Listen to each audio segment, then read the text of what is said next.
Alors, effectivement, c'était pas une mince affaire de définir le rôle de discutante par rapport à trois communications qui sont enfin, tellement riches et pour moi qui interrogent tellement et qui touchent tellement au cœur des questions que je me pose et des impasses dans lesquelles je me trouve.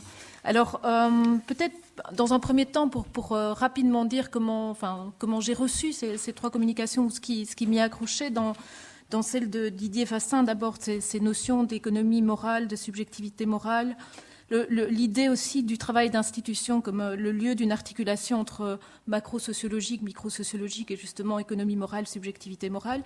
L'idée aussi qu'il y aurait donc maintenant un changement d'économie morale. Et je pense que tout ça résonne et je reviendrai là-dessus.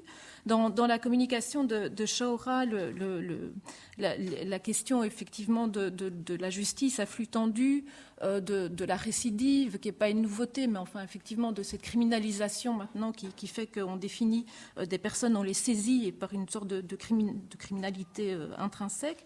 La question aussi de l'automaticité de la peine et de cette pénalisation, de cette inflation carcérale doublée en même temps, une flexibilisation dans les modalités d'exécution de la peine, comme si, d'une certaine façon, il s'agissait de mettre une population de plus en plus nombreuse sous main de justice, et puis de se donner, dans un deuxième temps, la possibilité d'évaluer quelle serait exactement la ressource pénale ou carcérale à allouer au cas. Donc, c'est cette question-là. Et puis, dans la communication de Nicolas Fischer, la question effectivement de cette tension entre noblesse d'État, basse police et de tous les jugements moraux et de toutes les difficultés morales auxquelles sont confrontés les agents qui sont chargés de ce travail. Alors bon, vraiment à me demander comment j'allais m'en sortir avec ces trois ensembles de données, ça m'a fait repenser à un entretien de recherche que j'ai fait il y a bien longtemps, puisque c'était il y a 20 ans, avec quelqu'un qui est mort aujourd'hui. Je voudrais commencer par vous parler de son histoire. Je vais certainement être émue en parlant. Alors, cette personne s'appelait Habib. Il était né en 61 à Arzou, en Algérie, d'une mère algérienne et d'un père marocain dont le père avait lui-même migré du Maroc vers l'Algérie. Et il est arrivé en Belgique Habib est arrivé en Belgique vers 4 ans. Il a, à l'âge de 21 ans, il a été arrêté pour toxicomanie, donc pour détention et usage en groupe. Et puis, se succède une série de condamnations. Et très rapidement, parce qu'à ce moment-là, effectivement, toutes les personnes qui avaient été condamnées ou poursuivies pour des faits de détention de stupéfiants, pour une infraction à la loi sur les stupéfiants, étaient éloignées du territoire. Très vite, il fait l'objet d'une mesure d'éloignement du territoire, avec la question qui se pose, qui est vers où ? Parce que effectivement, l'Algérie considérait qu'il n'avait pas grand-chose à voir avec l'Algérie, à part que les parents y étaient passés. Le Maroc considérait que le grand-père avait quitté le territoire, qu'il n'avait pas grand-chose à voir non plus. Et donc, va se passer il y aura une série de condamnations pour séjour illégal, pour rupture de ban, avec l'impossibilité de l'éloigner du territoire, avec une série aussi de décisions qui sont... Alors, rupture de ban, c'est une condamnation pénale, donc ça permet de l'enfermer pour 2 ans. Par contre, à l'époque, en termes de détention administrative, la détention administrative était limitée à 1 mois, et donc à ce moment-là, au bout d'1 mois, simplement, on le ramenait à l'aéroport en zone internationale où il quittait fictivement le territoire avant de retourner sur le territoire et de revenir en cellule. Et donc, en gros, Habib avait comme lieu où il pouvait vivre légalement sa cellule de prison. Et il a fini par se suicider dans sa cellule de prison après plusieurs condamnations, sorties, etc., etc. Alors, la dernière fois que j'ai fait un entretien avec lui, il me parlait de cette situation en me disant que c'était comique d'une certaine façon, mais tellement que ça frisait l'angoisse. En me disant aussi qu'il avait écrit à, lui-même ne pouvait très bien plus dire à quelle personne il avait écrit pour effectivement soumettre sa situation. Et cette personne lui avait répondu que vous restiez en Belgique, c'est votre intérêt, c'est l'intérêt de vos parents, mais notre intérêt, c'est la sûreté du citoyen. donc votre intérêt n'est pas pertinent. Et lui me disait par rapport à ça, j'ai été très triste. J'ai été très triste qu'on me dise que mon intérêt, ça ne compte pas, que l'intérêt de mes parents, ça ne compte pas. Il me disait aussi qu'il avait honte parce que son père venait le voir en prison et qu'il était vieux. Et il me disait, et maintenant, il penche. Il faut dire qu'il était courbé, donc une série de choses de ce point de vue-là, voilà, par rapport à ses parents. Et donc voilà, et donc par rapport à d'autres textes que Didier Fassin a écrits, se pose évidemment la question de se dire mais c'est intolérable. C'est intolérable et pourtant c'est parfaitement toléré et c'est légal. Donc c'est légal, sinon légitime. Et donc au moment de la mort d'Habib, j'ai fait à ce moment-là ma question de recherche, c'était mais comment en vient-on à tolérer ? Comment est-ce que quelque chose d'aussi intolérable peut devenir tolérable ? Et par rapport à ça, les choses que je voudrais dire vont sembler sans doute un petit peu plates, mais bon, de manière très très évidente. La manière dont la situation d'Habib était envisagée, on l'envisageait à travers des catégories qui étaient des catégories d'abord nationales. Et on pourrait penser avec simplement Abdelmalek Sayad que voilà, nous sommes des enfants d'État et cet État était en tout cas à l'époque manifestement un État national ou un État nationaliste. Ça semble très évident. En même temps, c'est un petit peu comme la prison pour Foucault. Ce dont on a perdu l'évidence, c'est que en fait, la nationalité ou le concept même d'un État-nation ne va pas à ce point de soi. Et que donc, par exemple, si on reprend la Belgique, évidemment un État relativement récent, puisqu'elle date de 1831, quand même, on a commencé à n'enregistrer la nationalité des personnes qu'en 1886. Ce qui veut dire que pendant 50 ans, on comptait des gens qui rentraient, on comptait des gens qui sortaient, qu'ils soient belges ou qu'ils soient étrangers, n'avaient strictement aucune espèce d'importance. Alors, le droit de la nationalité, en fait, il est né, il s'est forgé, en fait, après 1919, c'est-à-dire après que les hommes aient obtenu le droit de vote. Et vous avez, à partir de ce moment-là, on aura en 1919, et entre 1922 et 1932, on va avoir une série de lois qui sont d'abord des lois sur la transmission de la nationalité et qui font qu'effectivement la nationalité devient quelque chose qui se transmet uniquement par le père de nationalité belge dans le cadre des liens du mariage et que donc on a d'une certaine façon la reproduction assurée sur le territoire de l'État d'une population qui serait étrangère de père en fils, éventuellement à la 3e ou à la 4e génération, ça s'est produit. Et avec à ce moment-là une figure qui va émerger, qui est la figure de l'immigré. Alors la figure de l'immigré, c'est quoi ? C'est pas défini par la migration. Il y a des gens qui ont migré qui sont jamais définis comme immigrés. Il y a des gens qui sont nés sur le territoire ou dont les parents déjà sont nés sur le territoire et qui sont nés et qui sont définis comme des immigrés. C'est une figure qui s'éloigne maintenant. On ne parle plus d'immigrés. J'y reviendrai tout de suite. Et alors, effectivement, l'immigré, c'est quoi ? C'est d'une certaine façon quelqu'un qui, sur le territoire de l'État dont il n'est pas le ressortissant, d'une part, n'a de légitimité, sa présence et son travail n'ont de légitimité que s'ils sont autorisés, ils ne sont autorisés que s'ils conviennent, et donc il y a une sorte d'inconvenance sociale a priori, de postulée ou construite, de ces personnes qui font qu'en réalité, ils ont une alternative qui est soit ils conviennent économiquement, soit ils contreviennent. Donc il n'y a pas tellement d'autres possibilités que celle-là, donc on convient, on contrevient.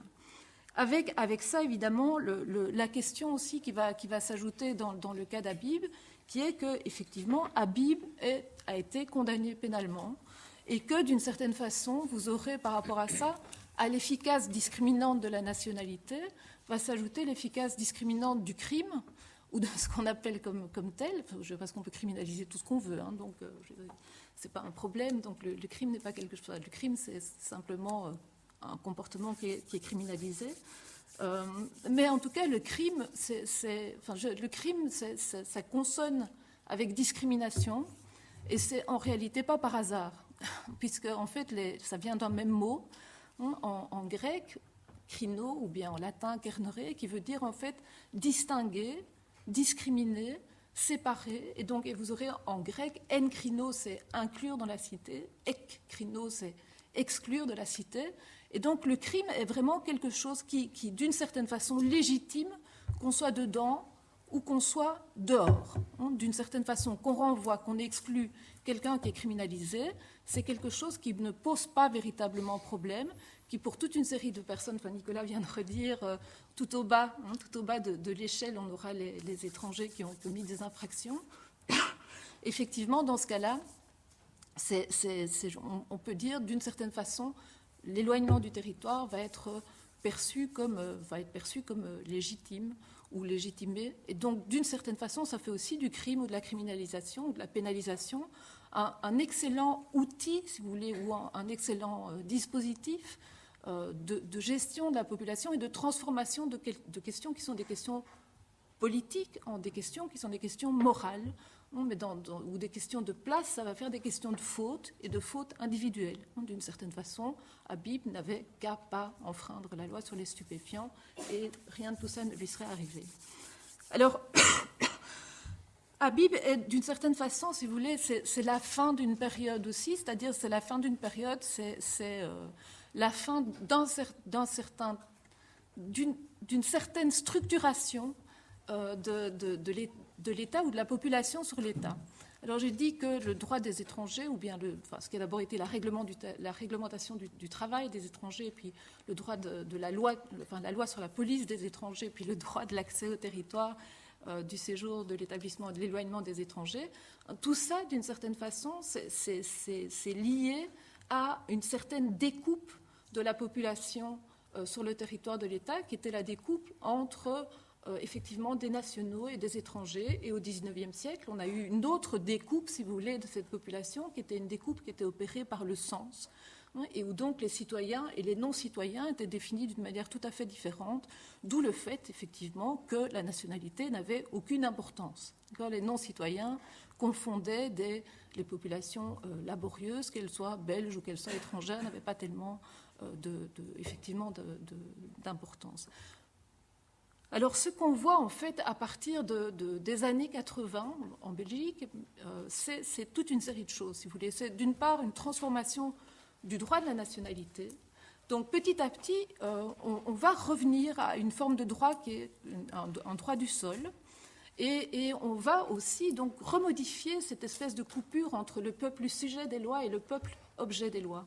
Mais, et alors c'est là que j'en viens à mes impasses, c'est qu'on va arriver à quelque chose qui est très curieux, si vous voulez. C'est que formellement, de plus en plus, la démocratie, pourrait-on dire, est réalisée. Donc il y a de moins en moins d'écart entre ce peuple sujet des lois et ce peuple objet des lois.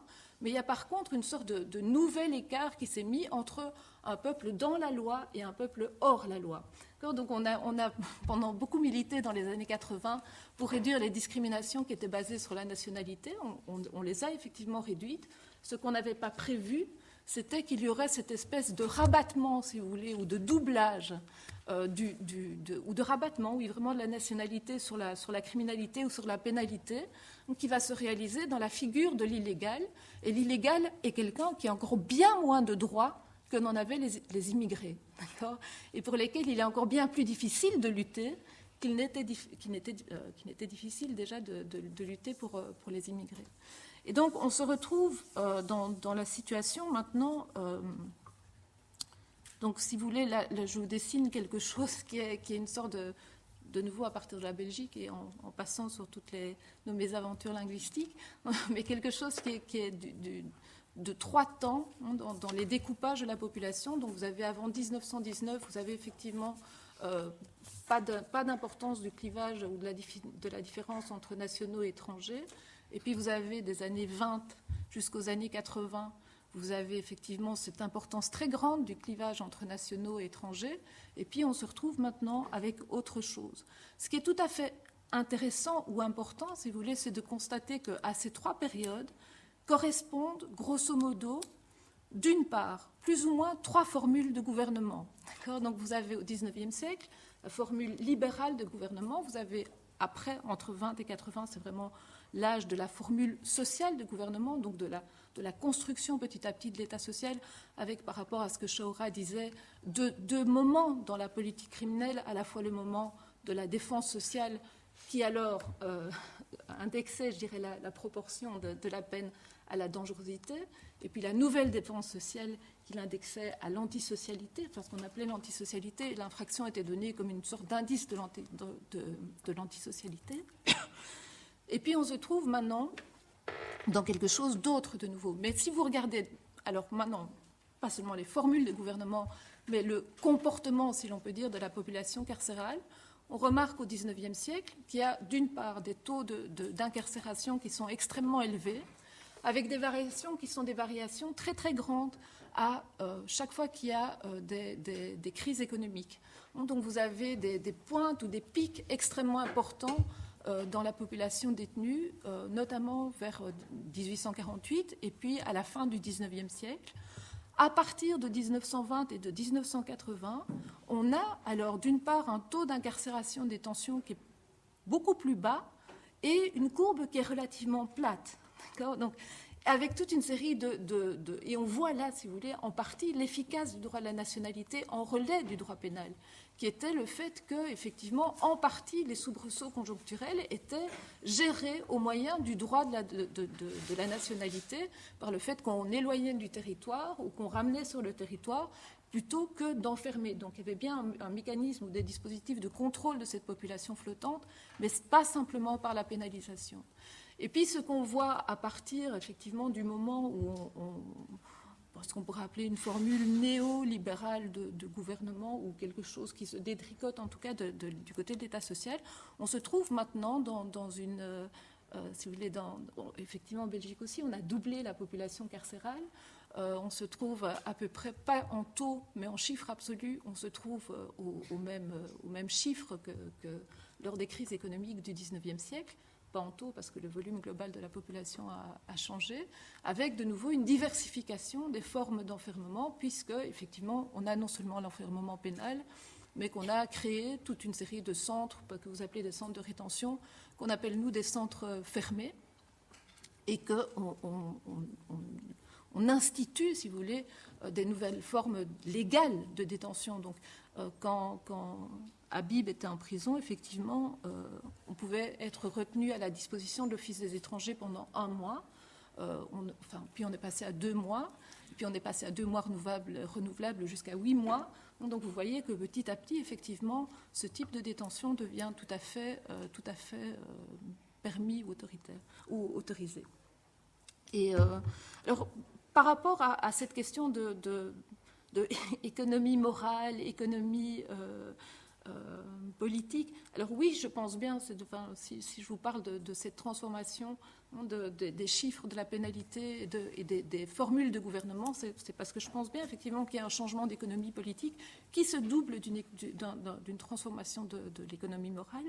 Je pense aussi sans doute qu'elle se double d'une transformation de nos subjectivations morales. Donc je disais tout à l'heure quand Habib... quand je l'ai rencontré, c'était vraiment très, très clair que du point de vue de ceux qui géraient son dossier, c'était encore très très fort. On se comportait en tant que, comme je l'ai dit, enfant d'un État national. Alors cette idée nationale s'est érodée. S'érode aussi bien d'ailleurs par la construction européenne. Donc il y a toute une série de choses qui font qu'elle l'érode et que ce n'est pas pour rien non plus, vu avec le recul, qu'on a obtenu que petit à petit le droit de la nationalité est en tant que tel moins efficace sur le territoire de l'État. Parce que d'une certaine façon, ce n'est plus à ça qu'est indexée toute une série de dispositifs de sécurité. Par contre, me semble-t-il, il y a vraiment des nouvelles formes de structuration de la population. Alors, à travers l'illégalité, c'en est certainement. Il y a des nouvelles formes de dangerosité qui requalifient certains groupes qui sont les mêmes. D'accord ? Donc, par exemple, ceux qu'on appelait les immigrés ont été très très largement recodés, on pourrait dire, le long de lignes religieuses. Donc on va les définir maintenant comme des musulmans. Alors la question des musulmans, ils sont évidemment pratiquement tous nationaux. Alors on est supposé musulman si on est originaire d'Afrique du Nord ou bien de Turquie, qu'on soit musulman ou non. Et donc là, on construit une nouvelle forme de dangerosité. Et donc voilà. Donc là, je pense que, d'une certaine façon, si vous voulez, c'est comme si on passait du démos au Laos, avec quelque chose qui est quand même le fait qu'on vit dans des formations politiques qui sont contradictoires. Et donc, par exemple, l'État-nation, c'était quand même un État dans lequel la loi, ce qui faisait la règle de la loi, c'était une passion nationale qui voulait dire que, eh bien non, sur le marché du travail, on n'a pas tout à fait les mêmes titres, on n'a pas tout à fait les mêmes droits, la légitimité des uns des autres n'est pas tout à fait la même. En même temps, on est les enfants aussi d'un État démocratique, d'accord ? Et donc, on voudrait bien ne rien savoir de cette passion nationale. Et pour résoudre la contradiction entre passion démocratique et passion nationale, la criminalité des immigrés, c'est merveilleux. D'accord ? C'est une facilité, c'est vraiment une facilité, et qui se transporte et qui se déplace sur d'autres populations maintenant. Merci beaucoup.